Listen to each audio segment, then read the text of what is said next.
Not going to be doing a whole lot of guitar. Like, just as, because there's a guitar solo being played, and I'm just going to lay back on that. So let's talk about what we're going to do here today. I am going to go through the song Fly High Michelle by Enough's Enough, and then we're going to talk about it. Because I believe every song can teach us music. So if you're going to learn a song, you might as well dig a little deeper into it and understand what it is teaching us about music. Everything relates to everything. The melody is, the melody in relation to the chords, in relation to the bass line, in relation to the groove, et cetera, et cetera, et cetera, with the lyrics and the meaning and all that happy stuff. So it all goes together. So I'm going to do a series of videos where we get into this. I'm going to talk about the vocals and things like that so that you can get an idea of, when you go to perform a song, what it is you can learn from it. In this case, specifically vocally. The song has a guitar solo, which I'm not going to play because the emphasis on this is really the vocals. So let's go ahead and get into it. I am using a karaoke track, and I'm just going to sort of strum along because there's some instrumental sections, and I don't just want to stand here with my thumb up my butt. Okay, here we go.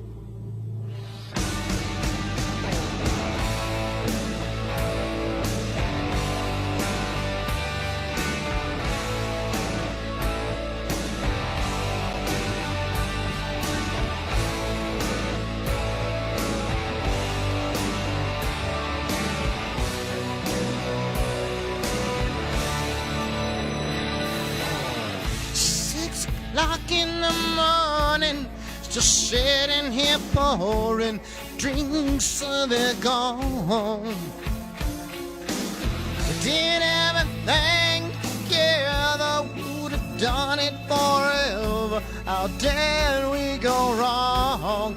I know that what goes up must come down. But I didn't know you'd hit the ground. Why do you have to give it up when you were just a little girl? I never looked to your flies, fly, Michelle.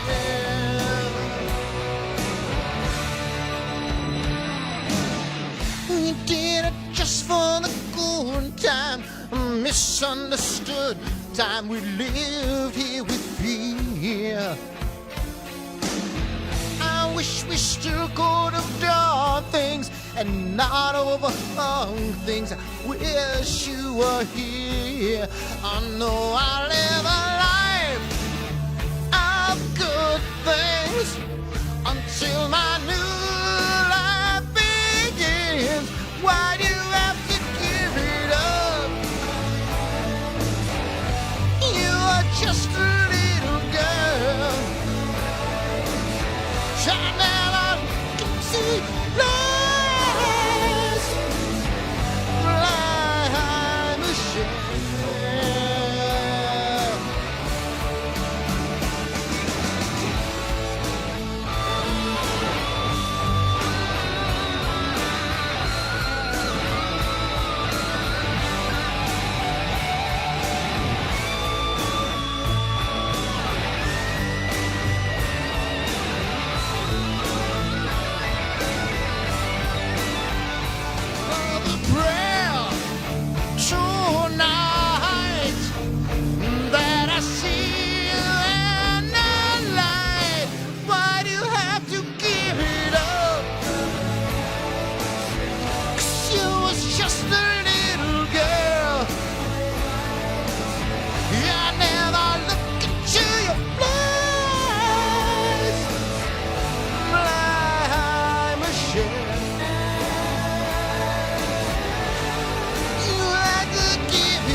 Michelle.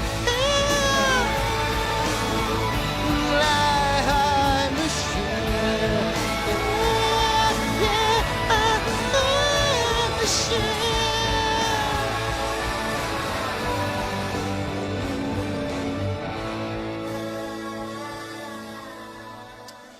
Okay, Fly High Michelle by Enough's Enough. So let's talk about it. Okay, this is a great song to practice vocally, getting yourself, working yourself into that head voice, falsetto type thing. Because it's got a lot of stuff that's not up there, and it slowly builds you up till you can hit that. And what I find with my voice is having a instead of like just jumping into something that's just up in that range, my Michelle, it's easier if I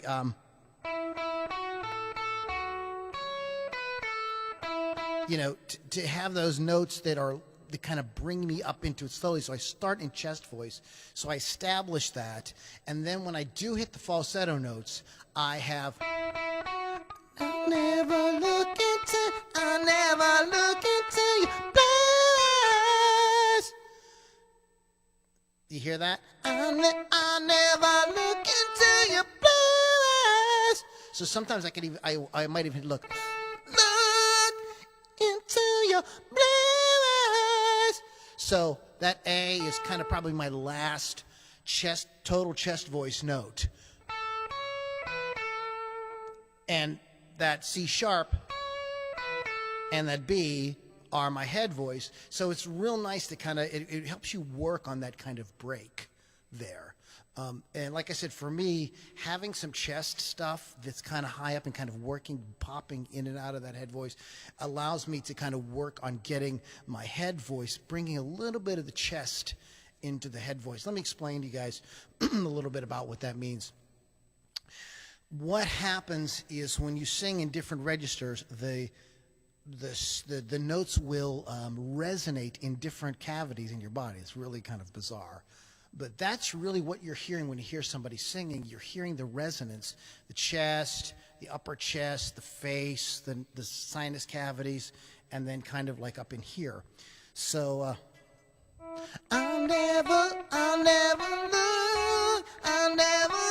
into your eyes.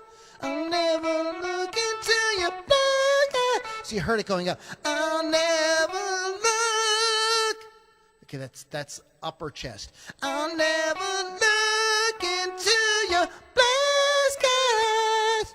So a couple of things about getting a good sound in that head voice is, again, if you can work up. So pick songs, and then you could do vocal exercises.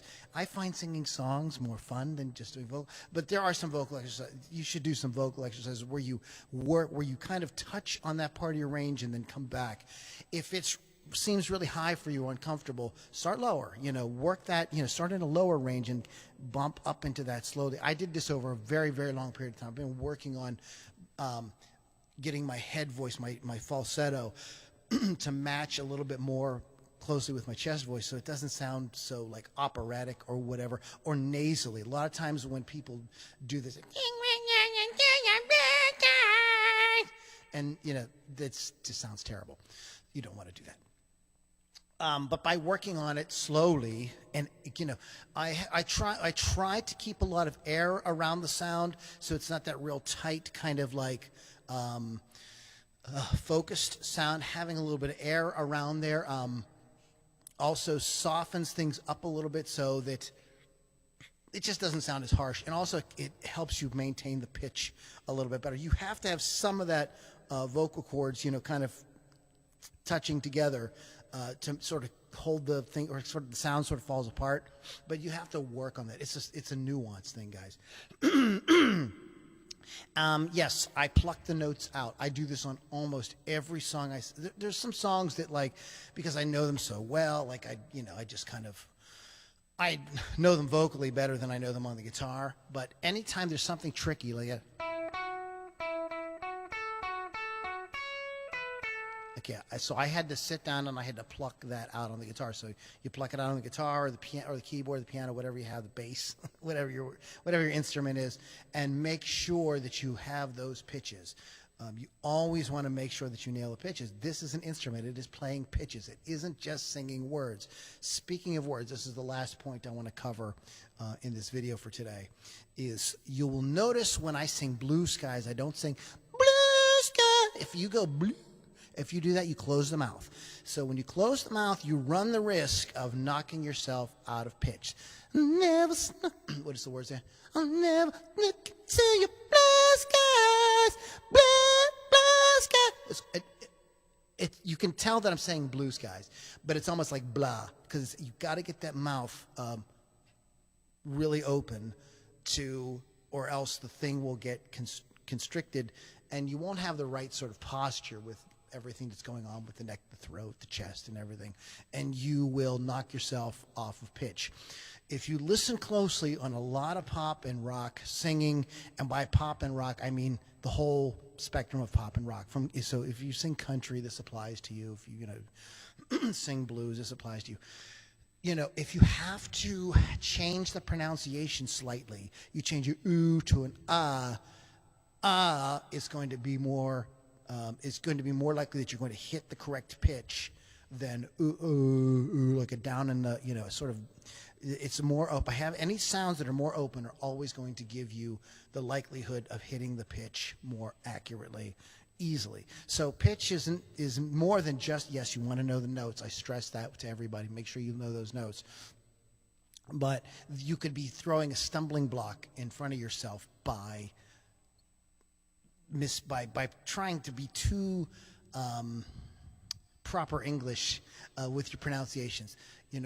This is music, so we are kind of like playing around a little bit with these things. And if you listen to a lot of pop and rock records, you will hear this. The singers do this all the time. They will change the sort of, just slightly modify the vowel enough, so that it sounds really, really hot, sounds really, really good, and sounds really, really on pitch, but it's tweaked a little bit. It isn't exactly how you, speaking and singing, in other words, we pronounce the words a little wee bit different. So anyways, yeah, that's cool. And also what's really nice about that line, you never, I'll never look into your blue skies, blah. You have that blah at the beginning. So whenever you can find a consonant to jump off of to help propel the pitch, again, that's like a kind of like being able to sort of jump off. It's like the difference between like, jumping off of something solid and then trying to jump off of like a waterbed or something. You know what I mean? You'd be kind of all squishing around. You're going to, you might fall on your ass. But if you jump off of something solid, you have more control over what you're doing. So that having a real hard consonant in front of a vowel like that, you want to use that to kind of like establish it, and boom, I'm going to freaking rock that thing. So that's pretty much it. I'm still working on it. There's areas that, sort of pitch intervals and stuff that kind of trip me up, and that is one of them. And I think it's because of that back and forth there messes me up. So I really have to work on that. I think I hit it most of the way pretty well. And there's another section of the song when it goes from after he's jamming on the A chord. Then he goes to the D. I know I'll be alright. I know I'll live a life of good things. So that.